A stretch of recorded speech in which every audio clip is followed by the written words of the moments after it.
Pinuno ng hiyawan at palakpakan ng mga manonood ang plaza ng San Isidro simula nang pumasok ang 16 na kandidata para sa kanilang production number.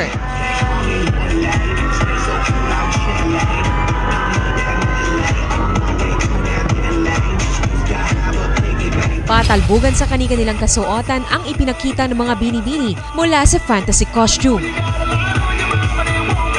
casual wear,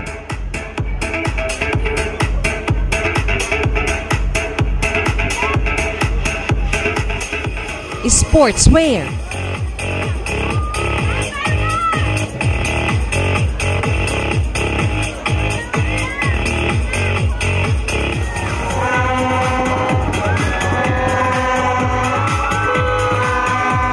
swimwear,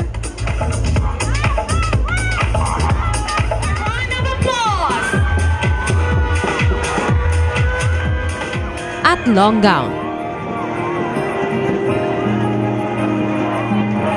Napamangha ni Maria Patricio Oro, candidate number 13, ang mga hurado sa kanyang ipinamalas na kakaibang klase ng pagsayaw at pagrampa ng kanyang fantasy costume. Agaw eksena naman sa entablado si candidate number 3, Sherlyn Anti Barrera, sa kanyang motorcycle racing sports attire.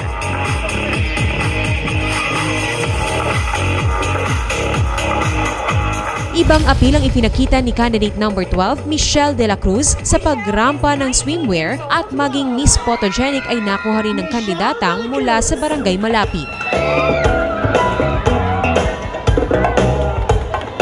Malaanghel na mukha naman ang ibinungan ni candidate number 6, Cindy Havate, sa kanyang casual attire at long gown dahilan upang makuha ang award na ito. Bukod sa minor award, naiuwi rin ni Cindy ang Miss Flawless at Model Discovery. Hinakot ni candidate number 2, Tracy Valenzuela, ang ilan sa mga special award tulad ng Miss Natasha, Miss Friendship, Best Introduction Number at Miss Cleo Plus. Ilan pa sa mga special award na iginawad sa mga kandidata ay ang People's Choice Award na naiuwi ni candidate number 10, Miss Ever Belena, candidate number 11, at Miss Close-Up Smile, candidate number 5. Sa huli, itinanghal si Tracy Valenzuela, candidate number 2, bilang Miss Hiyas ng San Isidro 2015. Okay, maraming salamat.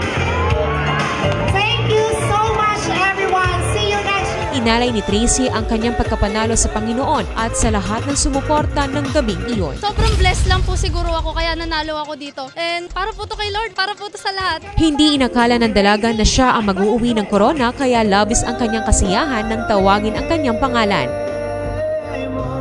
Hindi naman sa ina-expect. Sobrang natutuwa po ako tapos nanalo pa po ako. Bukod kay Tracy, wagi rin sina Cindy Havate, candidate number 6, bilang first runner-up. Second runner-up si Glyza Solis, candidate number 15. Third runner-up si Maria Patricia Oro, candidate number 13. At fourth runner-up si Michelle De La Cruz, candidate number 12, na nag-uwi ng cash prize, sash, trophy, and crown. Isinagawa ang hiyas ng San Isidro ng Tao Gama Phi Tres Quillion San Isidro Chapter upang gawing halimbawa ang kanilang samahan para sa mga magulang at kabataan sa pamamagitan ng ganitong patimpalak. Ang organisasyon na ipinapakita namin sa mga tao upang tularan nila kami na makita nila ang organisasyon ng Tao Gama Phi Tres Quillion Fraternity ay maging magandang ehemplong halimbawa sa mga magulang. Nagpasalamat din ang kanilang samahan sa lahat ng mga tumulong upang maging matagumpay ang nasabing patimpalak. Salamat siyempre sa mga sumuporta. Unang-una pala kay Lord. Siya ang naging gabay namin. Siya ang sumuporta sa amin hanggang sa huli. Mga sponsors, lalo-lalo na kay Mayor Cesario Dong Lopez.